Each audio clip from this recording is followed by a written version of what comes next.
Traditional business और network marketing business क्या अच्छा है। तो हेलो दोस्तों, आपका स्वागत है मेरे चैनल सीतावेद एफएलपी में। तो दोस्तों, जैसा कि थंबनेल आपने देख ही लिया होगा, तभी आपने क्लिक किया है ट्रेडिशनल बिजनेस और नेटवर्क मार्केटिंग बिजनेस। जरूर आप सर्च कर रहे होंगे, तभी आप इस वीडियो पे आए हो।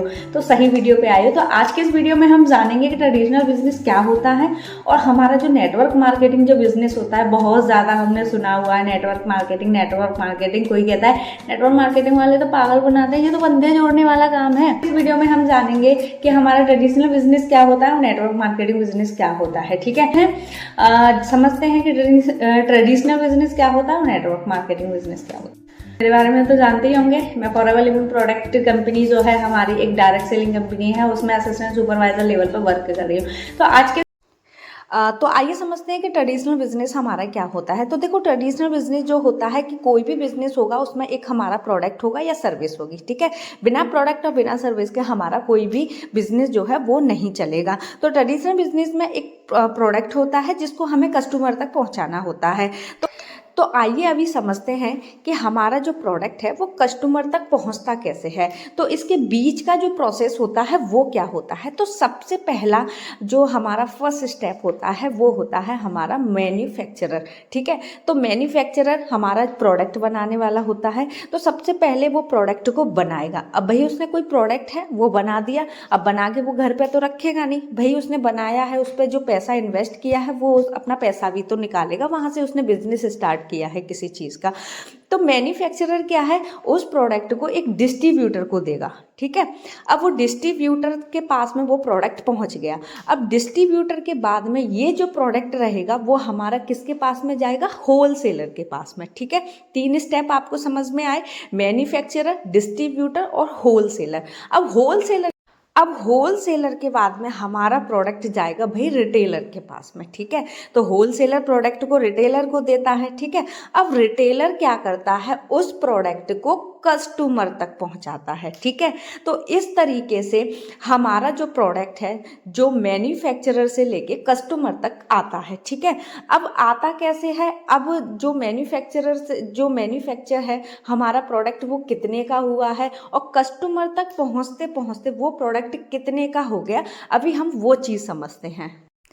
अब देखो, जो हमारा प्रोडक्ट है वो किस तरीके से हमारा जो प्रोडक्ट है कस्टमर तक पहुंचता है। तो सबसे पहले हमारा कोई भी प्रोडक्ट हुआ वो 40 रुपये का रेडी हुआ। यानी कि मैं एक एग्जांपल के थ्रू आपको बता देती हूँ। जैसे हमारा सैमसंग का फ़ोन है, वो कंपनी में 40 रुपये का बन के तैयार हुआ। अब मैन्युफैक्चरर क्या है, डिस्ट्रीब्यूटर को देगा तो बस 10 रुपये बढ़ा कर देगा। भाई बेनिफिट के लिए बैठे हैं, सभी के सभी पैसा कमाने के लिए बैठे हैं ना। तो उसने क्या किया, कोई प्रोडक्ट 40 का रेडी हुआ, 50 रुपये का किसको दिया, डिस्ट्रीब्यूटर को। ठीक है, अब डिस्ट्रीब्यूटर ने क्या किया, 50 रुपये के प्रोडक्ट को उसने भी 10 रुपये उस प्रोडक्ट पर बढ़ा दिए। यानी कि उसने होलसेलर को उस प्रोडक्ट को दिया 60 रुपये का। ठीक है, अब होलसेलर ने क्या किया कि होलसेलर जब उस रिटेलर को प्रोडक्ट देगा तो वो क्या है, उस प्रोडक्ट पर सबसे ज़्यादा जो पैसा कमाएगा वो होलसेलर कमाएगा। अब होलसेलर क्या है, उस प्रोडक्ट पर 30 रुपये बढ़ा के दे देता है। यानी कि 90 रुपये का प्रोडक्ट उसको रिटेलर को दे देता है। ठीक है, अब प्रोडक्ट जो है रिटेलर के पास में पहुंच गया। अब रिटेलर क्या करेगा कि भाई वो भी पैसा कमाने के लिए बैठा है, तो वो उस पर 10 रुपये बढ़ा देगा। यानी कि वो कस्टमर को जो प्रोडक्ट देगा वो 100 रुपये का देगा। ठीक है, कितने का दिया, 100 रुपये का। अब कोई भी प्रोडक्ट जो है वो बना कितने का, 40 रुपये का। ठीक है, होलसेलर ने 10 रुपये कमा लिए, 50 का कर दिया। अब मैन्युफैक्चरर ने 10 रुपये बढ़ा दिए, फिर उस पर बढ़ाए 10 रुपये होलसेलर, डिस्ट्रीब्यूटर। ठीक है, उसके बाद में रिटेलर के पास में आया भाई वो प्रोडक्ट 90 रुपये का। और भाई फिर क्या होता है कि कस्टमर को वो प्रोडक्ट पहुंचता है 100 रुपये का। ठीक है, तो ये क्या है, इस तरीके से जो प्रोडक्ट है वो महंगा होके सबसे ज़्यादा जो महंगा पड़ता है वो पड़ता है कस्टमर को। और कस्टमर जो क्या है उस प्रोडक्ट को यूज़ करता है, उसका कोई भी फ़ायदा नहीं होता, क्योंकि भाई वो पैसे देता है और उसको प्रोडक्ट मिल जाता है, और पैसे जो कमाते हैं वो ऊपर वाले लोग कमा लेते हैं। ठीक है, अब ये तो हमारा रहा ट्रेडिशनल बिजनेस। अब आइए समझते हैं कि कि हमारा नेटवर्क मार्केटिंग बिजनेस क्या है।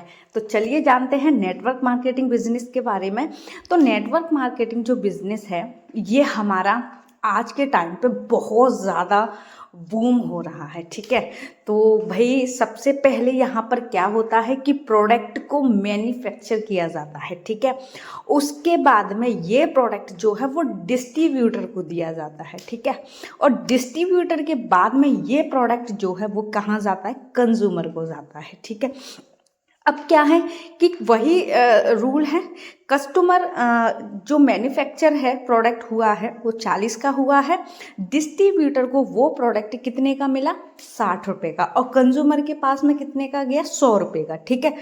अब यहाँ पर क्या है कि बीच की जो चेन थी उसको किसने ख़त्म कर दिया, डिस्ट्रीब्यूटर ने। मैन्युफैक्चरर से डिस्ट्रीब्यूटर, डिस्ट्रीब्यूटर से कंज्यूमर तक।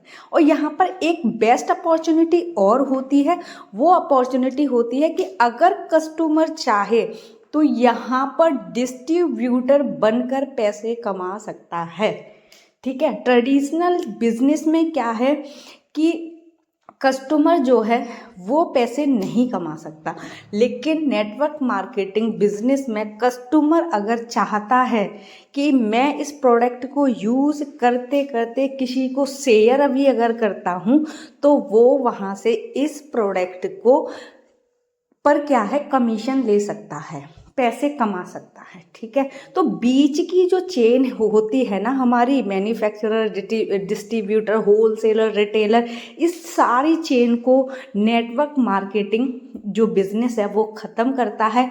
मैन्युफैक्चरर से सीधे डिस्ट्रीब्यूटर, डिस्ट्रीब्यूटर से सीधे कंज्यूमर। तो ये बेनिफिट है हमारे नेटवर्क मार्केटिंग और ट्रेडिशनल बिजनेस में। तो आई होप कि आपको सारी चीज़ें क्लियर हुई होंगी। जहाँ तक मुझे पता था वो सारी चीज़ें मैंने आपको बता दी।